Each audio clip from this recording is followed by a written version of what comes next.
Wow, thanks for sticking around. How could you possibly leave when we were talking about black holes and the cosmic universe and all of these other wonderful things in the Age of Aquarius? Yep. And again, for those who just tuned in, I'm so sorry, but at least all segments will be archived tomorrow, so you can watch again tomorrow. And if you missed one of the first two, you can watch those. So, back to Nancy, and real quickly, you are a clairvoyant, a hypnotist. You're also into the healing arts. You became a master in Buddhism, or get a degree, or however that. They came and got me. Actually, that's what they did. They did. They came and got you. Yeah, and you've had interesting. You had a somewhat of a vision about 9/11. 20 some years before that happened, you knew it was going to be earth-changing, and now life-changing. Yes, that was a great story. I had goosebumps for 5 minutes after you finished talking about it. There are a lot of people actually picked up on that ahead of time. A lot of people who are clairvoyant or are intuitive. I know that I was not the only one. I've heard many stories of people, different sides to the story, that people picked up on it. And I was in the Twin Towers, I think in when was it? 80 something. Anyway, yeah, that was like you said with the swaying. And a couple people in our party got freaked out. They didn't want anything to do with it. It was a very strange. It was sort of an odd, maybe because of the experience I had, but I remember it being sort of an odd kind of a. It did just, and it's so big. Yeah. It was so tall. Almost nosebleed. It was really up there. So a couple other things, and I know there was so much. You have a wealth of all kinds of information here. And I was reading on your blog that you have on Norm's site.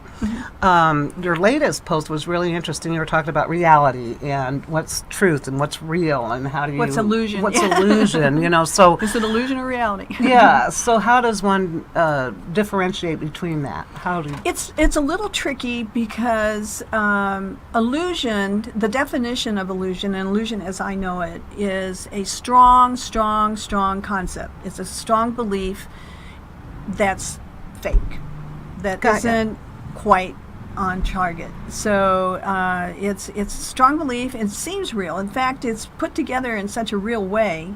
And it's movies. A good example of this is you go to a movie and you watch a lot of the space movies or different movies, and even though it's a movie, you get into it or you become one with it enough that you actually think you're there, or it has an effect. Your heart starts beating, or you have some kind of effect. Well, that's what the illusion is, and that's really a good portion of what we go through is what I would call the illusion. Meaning, then there's reality, which people will say, well, this is my experience. It's real. That was very real. I had this experience and it was real, and they're right. But it's really the lesson they get out of that experience that is real. In other words, what I learned from it, what I experienced from it, how I came out of it, whatever it taught me, whatever it taught others around me. There is reality in it, but there's also things that weren't quite put together in the same way. So you could liken that perhaps to something like all the exorcism movies that are out there that say that they say are based on real stories. Well, the person actually going through that, they're experiencing it. They're having the spasms, or they're doing the vomiting, or they're doing whatever. Yeah, they're having a reaction. a reaction, yeah. But the reality then would be like. Well, you would say that anything that is not spirit or high is an illusion. And by spirit, can you... Spirit being the spark of God, the spark of Creator, the Holy Spirit, the Creator. And a lot of people, I'm not talking just religion here, I'm talking about science as well. I mean, it's about all of it. But we all came from something that was higher in energy, was a whole of something, and we're part of that. So anything that is, you could say that we came on a journey to learn back what that was, or how we fit into that, or if we do fit into it. And there are energies that started out with what I call spirit, and they just kept messing up, and every time they would mess up enough that eventually the light would go down, go down, and then eventually, for some, maybe it wasn't there so much anymore. And that's what we call the fall of man, or the fall that took place.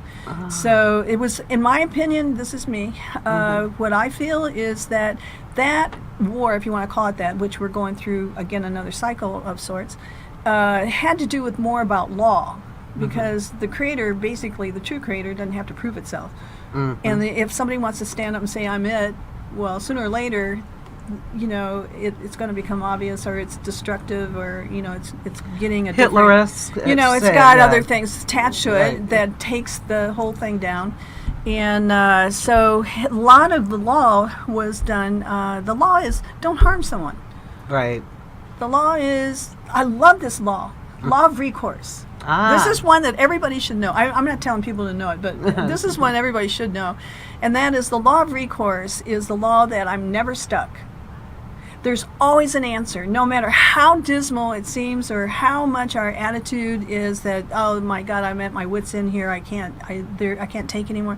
There's always, if we look and we move it to a different way of thinking, or we go inside, that's where people need to go, is inside, because the outside's not going to give you the answer. The outside is full of illusion. Right. To me. Well, sure. And so if I want the answer, then I need to go inside and go to the source that has the answers that aren't going to trick me, fool me, or create destruction for me.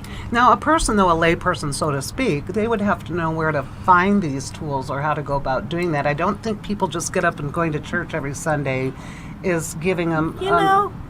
this is a Nancyism again.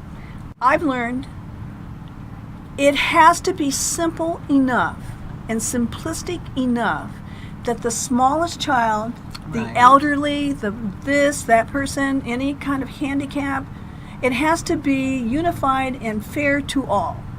So it is. Right. So how do you get there? Breathe. Deep breathe. You got to breathe anyway.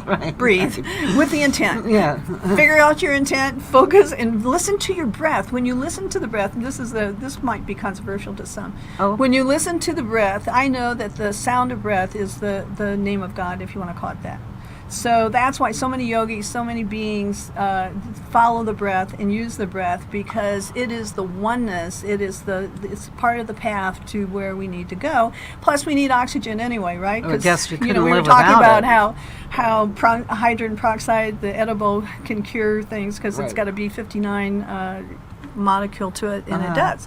So we haven't even touched on that. I know fun we got stuff. a lot of There's stuff to so go. much that we want to talk about that. Again, like I was thinking too, when you're talking, we get so much negativity, and then you're seeing, everybody's got cancer now. It seems negativity is contrast, and for a long time I thought it was a negative bad thing. It's not, because the more negative it gets, the more people want to look on this other side. There's something not quite right about what's going on here. You hear it you hear it every day. Right. But have you ever seen things be so bad and people growing this and that and so on? It's waking them up. It's when I do something that doesn't work, there's something inside of me. There's a core inside of me that wants well-being, be it health reasons. The body wants to be well. Right. The mind wants to be well. Right. Most people want to have wellness. Even if you do wrong things, you think it's going to help you somehow. Right. Even if you steal, you think you're going to get better for it. You're going to get something you want. They're going to get money or food. There's an innate thing in our heart that wants well-being, no matter what. And that would contrast will help lead me back to the other side when I start looking, because that's what the law of duality is. I will show you what I'm not to show you what I am.